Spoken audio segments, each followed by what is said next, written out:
Now, for the next video, we're going to actually bring it all together, are we not? Exactly. I think we have gathered all the pieces of the puzzle, and now we have enough material to get the whole picture, the big picture of how the Islamic Quran was made. Okay. And what it is actually. We explain some very complex issues, and still there might be some confusion in the head of your audience. And I hope that this little comic strip will help them understand the big picture of how the Quran was made, the Islamic Quran was made. Yeah. So let me share my screen. And I want to start with the first step of this process, of the making process of the Islamic Quran. The first step was the Judeo-Nazarenes. They were the teachers of the Arab preachers. There were this very, very small Jewish current that believed that Jesus was the Messiah, but he was a political Messiah. And they believed that they could trigger his second return, his second coming on earth. And so they could trigger the apocalypse by conquering Jerusalem, rebuilding the temple, and restarting the sacrifices and Moses' religion there. Then they had a plan to do this. They wanted to make an alliance with their the Arab Christians neighbors, and to benefit from their military help. In order to get them into the project, they took their sacred scriptures, their kitab in Arabic. The sacred scriptures, I think it was the Torah, it was maybe a bit of the Gospels, but it was it might have evolved in the Judeo-Nazarene context into a Judeo-Nazarene sacred scripture. They also had other scriptures, and they made an Arabic lectionary, a Quran, so in Arabic, out of those scriptures. And they wanted to present this Arabic lectionary to their Arab neighbors in order for them to join their project of the conquering Jerusalem and so on. And so this was the first step. The Judeo-Nazarene translated into Arabic some of their sacred scriptures, and they made an Arabic lectionary, an Arabic Quran.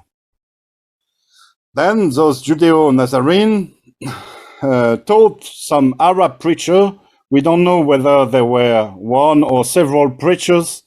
We have clues that tells us that maybe there were several preachers.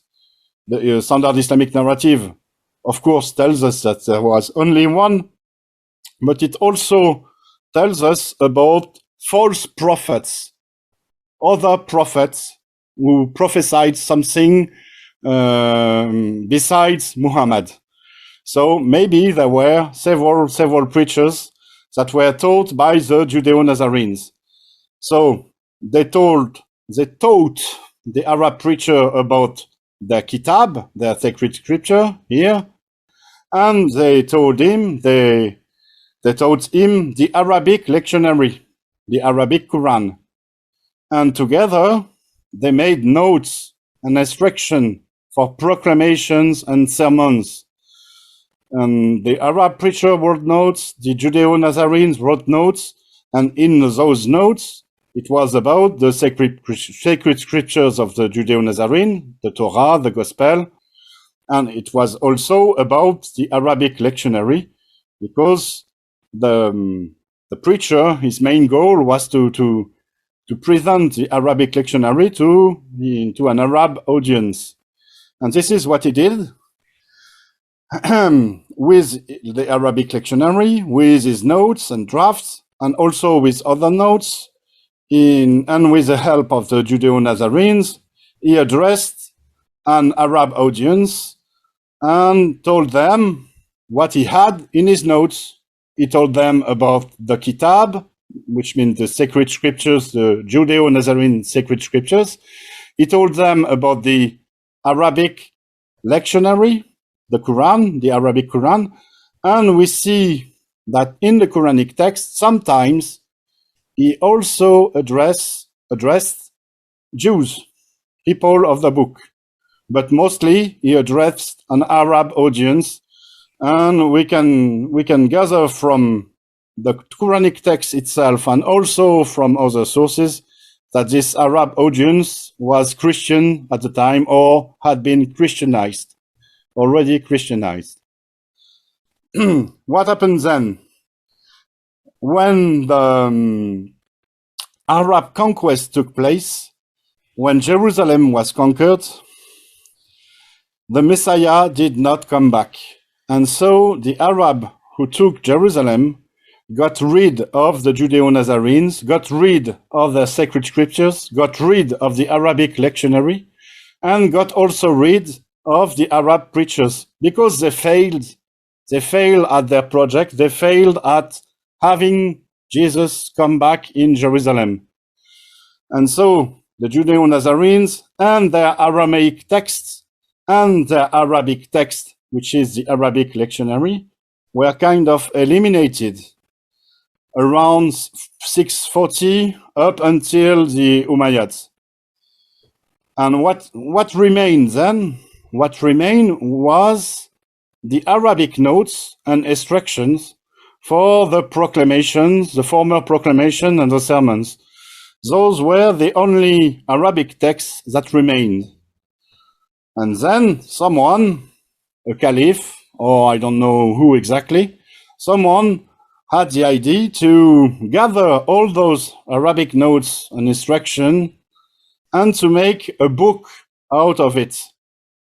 And he made the first Arabic mushaf, the first Arabic book. It was not the Quran yet, not the Islamic Quran yet. It was a religious book in Arabic that was a sort of symbol for the Arab leaders of this time, a symbol that they also had religious writings, that they also were legitimate as the Christians and the Jews who already had religious writing. And you see that in this book, the book talks about the Kitab as being the Judeo-Nazarene scriptures, and it talks about the Quran as being the Arabic lectionary. And thereafter, when Islam emerged as a religion, the Arabic mushaf was made into an Islamic Quran.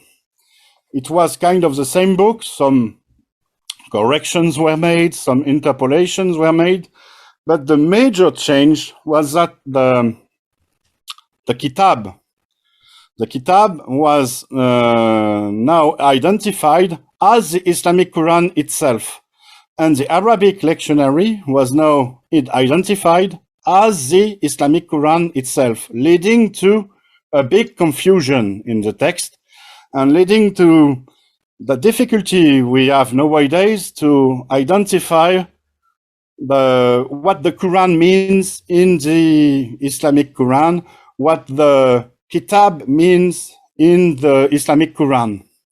Because the Quranic text, Kitab and Quran words became understood as the Islamic Quran. And now you get the whole picture, the whole process of the making of the standard Islamic narrative Quran. This is how I think the Islamic Quran was made, out of the sacred scripture from the Judeo-Nazarene, made into an Arabic lectionary, made into notes and instructions for proclamation and sermons. Those notes and instructions were made into a book, and because of this book speaks about a Quran and a Kitab. And when Islam was made, the sacred scriptures and the Arabic lectionary, the Quran, were given the same sense as the Islamic Quran. And so we have nowadays, what the standard Islamic narrative tells us about a very strange book, the Islamic Quran, which talks about himself as a book. There is when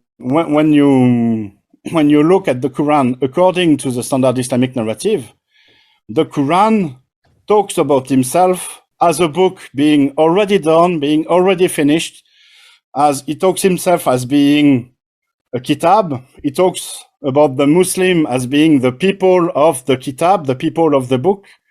And it is very confusing. And I think it is one of the reasons that the scholars, the academic scholars, have had such a difficulty understanding the Quran because of the confusion, because of this genius idea of the one who made the Islamic Quran to transform the Arabic lectionary into the Islamic Quran and the sacred scriptures into the Islamic Quran.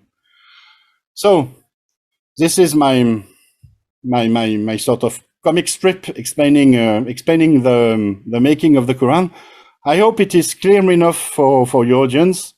But Jay, as you know, I will be very happy to answer any question in the comments and to answer any of your questions. Well, no, this is excellent. In fact, just leave it on this because this is just so that people can see rather than taking off the screen. This is good just to leave it there.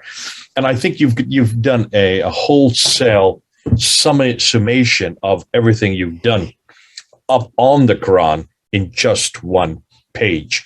So I would suggest that people take this that they're looking at right now, grab it off the screen, print it off, memorize the 6 steps. It's 6 steps that Odin has done here. It's like a meme. This is like a cheat sheet, a crib sheet. And Muslims also look at this. Can you then understand why so much of the confusion of all these phrases, all of these references, they're all in there. It's all there. The difficulty is we don't understand from the 7th century the environment from which it is derived. You have helped us do that, Odin. Thanks so much for putting it into the 7th century and showing us if you're going to understand what the Quran is really saying, for heaven's sakes, go back to the 7th century and see from where it is taking its material. This is nothing new. It's all lifted material. It's borrowed. It's plagiarized. In many respects, it's been bastardized, unfortunately, the final product.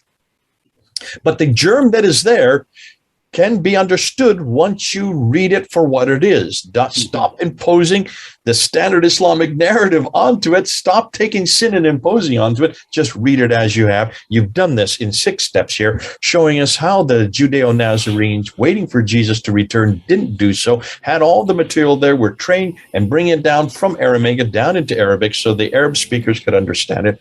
And then all of a sudden realizing that when Jesus didn't return, it was for naught. And so it was left just percolating until the Abbasids took a hold of it. And once the Abbasids took a hold of it, they needed not only a man, they needed a book, and they needed a place, the book, the man, and the place. And that's why the book then became almost sacrosanct, put up on a pedestal. And then all the other material surrounding not only who this man was, but also where it was to be read and how it was to be read. And then later on, in the later centuries, it then got lifted up to be almost sacrosanct and almost divine in and of itself. So fascinating. That's a great way to put it, so we can see it's visualized so that we can actually use it. Thanks so much, Odin. This has been a great help. Terrific as usual. Thanks so much, Odin. Mm-hmm. Great to have you again. Just another word, Jay. For those who want it, they can download it from my website. Okay, of course, they can take a screenshot of your video, but it will be available as a PDF file and as a picture on my website, thegreatsecretofislam.com. Good to have you back, Odin. Thanks so much for your work. God bless you in your continued work. Get us out this English book so we can understand it, and then so that we can use it. Until next time. This is Odin and Jay, 6,000 miles apart. Over and out.